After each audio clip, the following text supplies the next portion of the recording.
Live from downtown Detroit, home of WDIV and Click on Detroit, Local 4 News at 11 starts now. Amid allegations of inappropriate behavior, tonight 2 coaches at Madonna University are now on administrative leave. They didn't just exist, they lived, and they left a beautiful legacy behind. 2 young mothers remembered tonight as women who had a huge impact on their families. Topping our news at 11, the sisters-in-law leave 7 children behind between the 2 of them. Yeah, they were killed in a hit-and-run accident over the weekend while crossing Schaefer Highway on the city's west side. Jason Colthorpe was there tonight as emotions poured out in their memory. Family and friends, more than 200 strong, of Brittany Jones and Erica Yancey, gathered Tuesday evening outside King and Queen's Hall, trying to cope with their tragic losses. We release this pain. And needing lots of prayer. We release this hurt. We release it, God, and we ask for your comfort. I have kids, and I lost one, and I'm so devastated. Paula Miller's daughter, Brittany, was 28 and had 3 kids of her own. Oh, God, be with the children. She was always a giving and sweet young lady, and I'm just so sorry that this happened to her.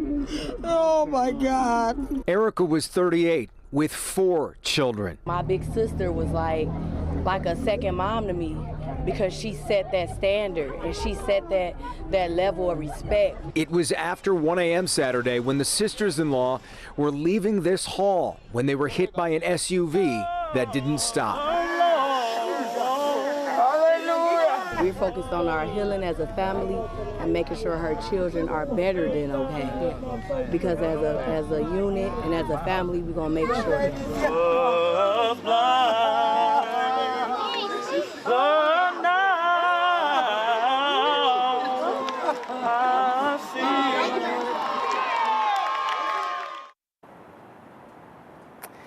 The driver of that SUV, by the way, a 25-year-old woman from Oak Park, turned herself in earlier this week, yesterday, and is now facing charges. She's expected to be arraigned sometime tomorrow. It's interesting, one half of this family still very angry about what she did, and the other half, or the other side, I should say, forgiving, or maybe not forgiving just yet, but thinking of only the positive, ready to let justice do its work here. In Detroit, Jason Colthorpe, Local 4. Okay, Jason, thanks. Now to allegations of inappropriate behavior at Madonna University involving 2 coaches. One of them, the head coach of both the softball and volleyball teams, the other, an assistant coach on the volleyball team. Mara McDonald is live in Livonia tonight with more on what is being alleged here. Mara. Devin, a letter from the university president that was sent to us by the university's attorneys is referring to this as inappropriate behavior. That's the term they are using. But student athletes who tipped us off call it inappropriate touching. The university confirming that an investigation into volleyball and softball head coach Jerry Abraham and assistant volleyball coach Brian McLean is underway. In a letter from the university's lawyers tonight, it in part reads, quote, during the week of October 4th, our athletic department received complaints from student athletes detailing allegations of inappropriate behavior involving 2 women's volleyball coaches. This led to the paid suspension of both the head coach Jerry Abraham and an assistant coach Brian McLean. Since the original complaint, the school has met with staff and the team, and now more complaints of that inappropriate behavior have been logged. Tonight, both coaches are on a paid administrative leave while the investigation continues. Back here live, the university says it is taking all of these complaints seriously, documenting them as they are required to, and will turn everything over to an independent panel to make decisions on next steps. We're live in Livonia tonight. I'm Mara McDonald, Local 4. Follow those 2. All right, Mara.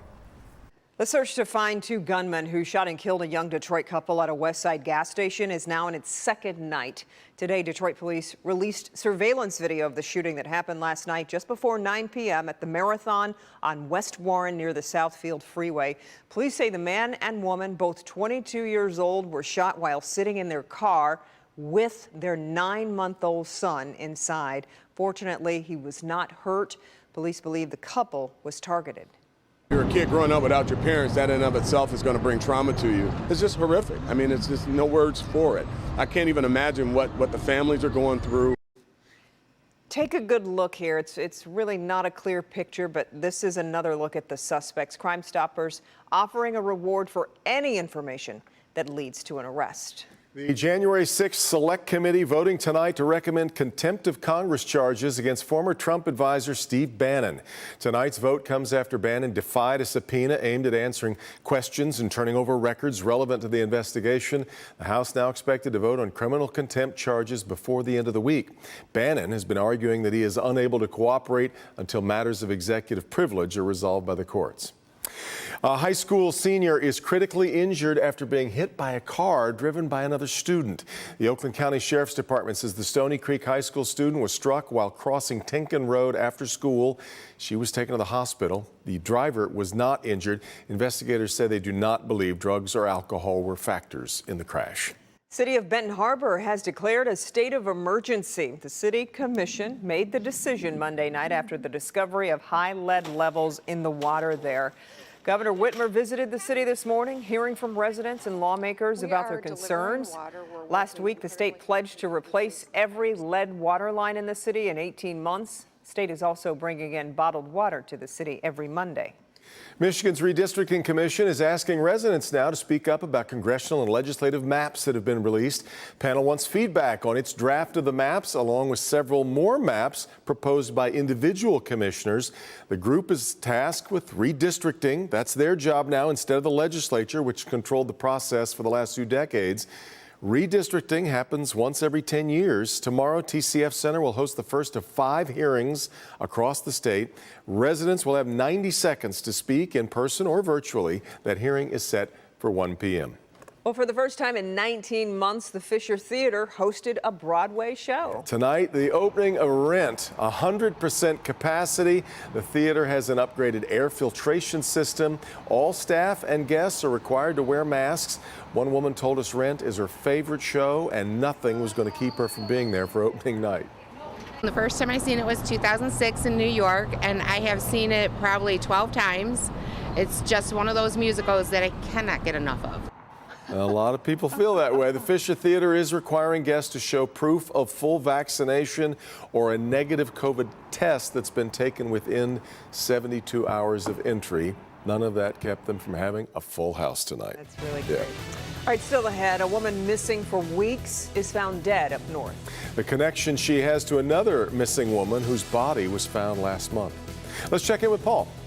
Well, if you didn't get it right this morning, you have another shot tomorrow. It's going to be jacket weather at the morning bus stop. We're talking 40s, mid to upper 40s, and then in the afternoon, throw away the jacket. It's shorts and T-shirts with lots of sunshine, 72 degrees, but after this, change is coming. We'll talk about that, and this week is one of our annual meteor showers. We'll talk about that as well right after the break.